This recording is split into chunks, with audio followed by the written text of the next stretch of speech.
When it comes to writing your own life, focus on the lead character. You. Become the lead character of your own life. Ed Mylett, author of Max Out Your Life, Ed has been an inspiration not just to me, but to millions of people around the world through his success in the financial industry, but also in the way that he interviews others on his podcast, Max Out. Absolutely love the way that he conveys himself, how he conducts himself, which is exactly why in this week's episode of MasterTalk, we're featuring Ed Mylett. Hi everyone, Bren here from MasterTalk on your go-to channel to mastering your talk. And today we're talking about the legend himself, Mr. Mylett. So let's max out our lives.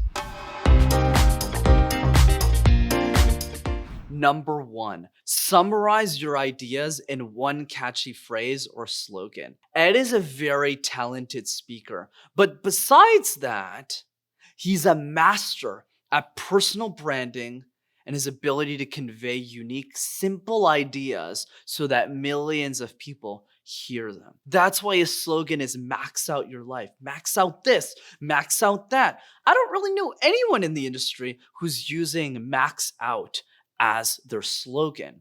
That's why Ed is unique.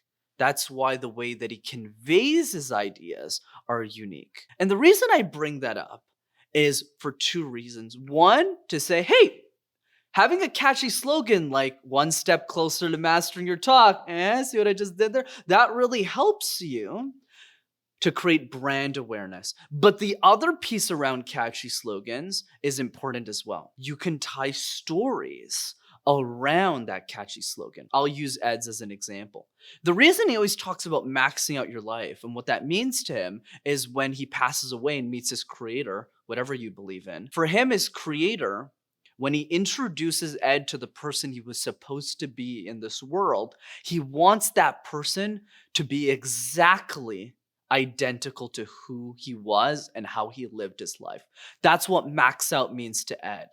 But it also opens up interpretation, which is, what does max out mean to you? And that's what's fun. So what's the takeaway here? Find a cool slogan, find a story that's attached to the slogan, and repeat that story over and over again until everyone remembers it. Simple as that. Number 2, be extremely vulnerable in some areas of life that you're comfortable with. Once again, I don't advocate this for everybody, but it works very well with Ed's communication style. Ed is a vulnerable guy.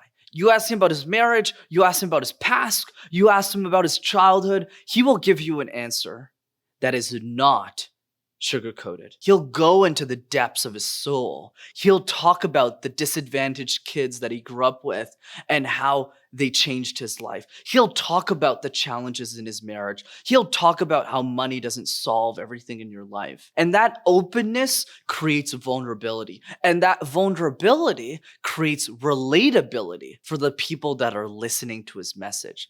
Because if he wasn't vulnerable, the people around him would just look at Ed and say, well, the guy's worth like $300 million. Why should I listen to him? But whereas when he's human, when he shares those parts about himself that make him feel vulnerable because he is, then we start to see him on the same level as us. So what's the message for you? The message is not to talk about your deep, darkest secrets in the public. The message is figure out what matters to you. What are the parts of your life that you feel are worth sharing, that you're comfortable sharing, that will add value to everyone else and elevate your personal brand? So for me, what that comes down to, I'm pretty open about most things on the channel, but I would say the biggest piece is really my struggles as a communicator growing up as a kid. I always talk about how French was my second language and I had to present in it my whole life, or the fact that a communication expert like me has a bachelor's degree in accounting, which is a bit odd, and the fact that I have a crooked left arm because I had a surgery when I was younger. And it was really hard for me to make friends. So that vulnerability helps me achieve the outcome which I'm looking for, which is, hey, I think anyone can be a great communicator. If I can do it, why can't you? So implement Ed Mylett's vulnerability in a way that you're comfortable with. And finally, number 3, be of service to the max. You know what I love the most about Ed Mylett is the guy walks his talk. I was at a conference a few years ago, and I asked a friend about Ed Mylett, and he said, yeah, he was on my podcast. And I responded to him and said, wait, he was on your podcast? You just started it a few weeks ago. And Jonathan was telling me how, yeah, but Ed Mylett just says yes to most opportunities if you ask him nicely enough. And that really shocked me. Because even if Ed has the ability, and that's what he does today, he speaks to 30, 40, 50,000 people sometimes on a stage, he's still willing to have conversations with 7 people listening, with 5 people listening, with 10 people listening. He's the same guy, whether it's 10 people or 10,000. It's simple, but very powerful, everyone, because his intentions are right. He's here to serve, regardless of how many people are watching him or listening to him. And that's a mentality I want all of you to adopt, especially in the context of sharing ideas. Because trust me, it doesn't start with 10,000. I'm case in point, it starts with 2. My first keynote was in front of my 2 best friends. That's how I started MasterTalk.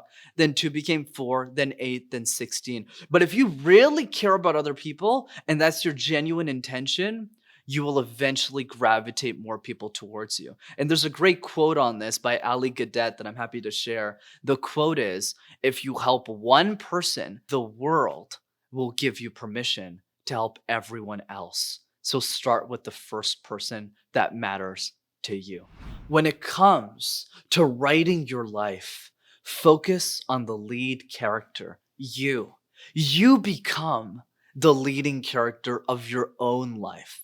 I'm inspired constantly by Ed's generosity, his willingness to help others, and above all, the incredible focus that he has in contributing more to humanity. And I hope that contribution doesn't just resonate with you, but to the people that need to hear your message. As always, if you enjoyed this week's episode of Master Talk, be sure to smash that like button and subscribe to the YouTube channel as well to see more videos like this. If you know one person who needs a little bit of Ed Mylett in their life, send them this video so that they'll be one step closer to maxing out their life. Take care, everyone.